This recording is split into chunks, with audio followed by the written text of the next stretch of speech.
Thank you. I'm not Bill Street. I'm Jeff Corbin, and for 5 more days, I get to serve at the pleasure of Governor Kane as his Assistant Secretary of Natural Resources. First of all, thank you to you all. This is an amazing group. When you look out and you look at the list of people that are involved, this is a coalition that is second to none. So it gives me huge amounts of hope for pushing the Bay restoration effort forward with this group behind the wheel. And I got to tell you, I walked in and saw this slide. I feel old because up to about 6 months ago, I didn't even have a Facebook account, and that was only because my 10-year-old and 13-year-old kid made me get a Facebook account.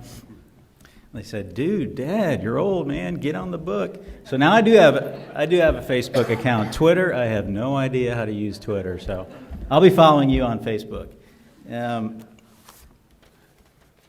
Driving around this morning, I live down in Richmond, and I'm getting ready to come up, and I'm driving around doing some errands. I'm thinking, okay, I'm speaking from I think 4:28 to 4:36, so it's not much time. And I'm thinking, what should my points be? What should the theme be? And this will date me too. When I was in high school, I was a big Bob Seger fan. Now I'm talking the long hair Bob Seger, not the old short gray hair Bob Seger of nowadays. And I'm driving around, and on the radio comes a Bob Seger song. So crank that sucker up, and it was that song, "You'll Accompany Me." If anybody, it's a good song.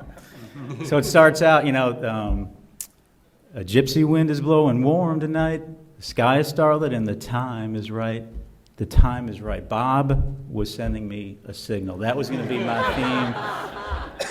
theme. So I pulled over, and then some crappy song came on after that, so I turned the radio off. So the time is right. And if you think about it, Governor Kane has said this, and I've said it as well. I really think we've made some huge progress. Don't think of where we are today as a failure. We've made some huge progress. We're not where we're supposed to be or where we wanted to be, but we've made progress. And I really think with all these pieces coming together that I'll outline in a second, I think we're on the brink of a new era of Bay restoration. If you think of it, the economy has been awful. Governor Kane likes to say, actually doesn't like to say it, but he says it. He's the only governor ever in the history of the Commonwealth to serve an entire term with declining economic revenues. The budget, as Governor Kane leaves office in Virginia, is no bigger than it was 4 years ago when he came in. In the last 2 years, we've cut $7 billion from our budget. Now, that would be incredibly easy for him or for any of the other jurisdictional leaders to come in and say, you know what, this is awful times. I'm on board with you. I love the Bay, but the economy is rotten, so let's hold on to what we got. Let's see what we can kind of hold the line, and then when the economy picks up, we'll get cranking again. And that's not what he did at all. There's a quote by Martin Luther King that says that it is always the right time to do what is right, and I think that that's what Governor Kane and a lot of his partners in the Executive Council did. If you think about it, last May, 2-year milestones they put in place, which was not an easy discussion. In fact, at that EC meeting, there was a very long, drawn-out discussion about whether or not they were going to walk out 10 minutes from them and announce that they were putting 2-year milestones in place. No more setting a goal 10 years from now and seeing where we are 5 or 8 years from now. 2-year milestones so that you all and everybody else out there can see what we're going to do, hold us accountable, and if we don't do it, make us do it. We kicked off this TMDL process that you've already heard about, and the Executive Council has decided that we're going to wrap it up sooner than the law requires us to do. We now have an independent evaluator, the National Academy of Science, national experts from around the country sitting on the sidelines looking at what we're doing to see if we're doing it the right way or if we can do things better. We've reorganized the Bay program structure, not in a huge way, but it's been tweaked to where I think we have a much better structure in place now to make sure that we move forward. We've got this little thing mentioned that President Obama issued, an presidential executive order on the Chesapeake Bay, declaring the Chesapeake Bay a national treasure and directing all of his priority federal agencies to go out and come up with a unified strategy to restore the Bay.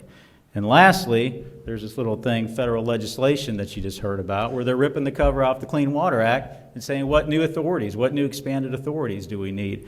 If anybody would have asked any of you people 5 years ago that we're going to do all those things, oh, and by the way, we're going to do them at the same time, you would have said, no way. There's no way. And then when you realize, it's happening, you would have said that you want to be at the table. Nobody in this room with your commitment would have said, man, that's going to be a really neat thing to watch from the sidelines. You all would have said, I want to be part of that action when it happens. And folks, it's happening. All these things are happening at a frightening pace, to be honest, but they're happening, and we need your help, and we need everybody to be at the table. So kind of the big three things that I think have come to the table in the last year are greater accountability. We now are putting our actions on the table for everybody to see and everybody to critique and everybody to hold us accountable. We have accelerated progress. Look at the milestones. In Virginia, nitrogen and phosphorus reductions are going to be reduced 60, 70, 80% faster than they have in the past, and other states are doing equal increases. And momentum. We have I would say we have a scary amount of momentum behind us. I almost wish we didn't have quite as much momentum, because sometimes I feel like we're going to get run over from behind. But we've got an awful lot of momentum going on, and we have to capitalize on that, folks. And if any of you are familiar with Lisa Jackson, who I guess you're going to hear from tomorrow, she has the credentials, she has the dedication, she has what it takes to make certain that we keep moving forward. And I'm incredibly optimistic, because she is now the chair. Governor Kane is out, and Lisa Jackson is in as the chair of the EC. So my parting line for you is that, it's real easy to look at, and believe me, I feel overwhelmed a lot of days of all the things that are going on. It's real easy just to be, it's too daunting, there's too much going on. Don't get overwhelmed. As my 13-year-old son will say, get jacked, get uber jacked, because this is our only opportunity, folks. In fact, I'll go out on a limb and say that, if we don't make significant progress in the next 2 to 3 years, significant progress, then we're not going to restore the bay, because I don't think we're ever going to get these pieces to align like they have over the last year and like they will for the few coming years. So join me in this. It's going to be some fun. It's going to be a lot of hard work, but we can do this. Thank you. Move forward. We've got this little thing mentioned.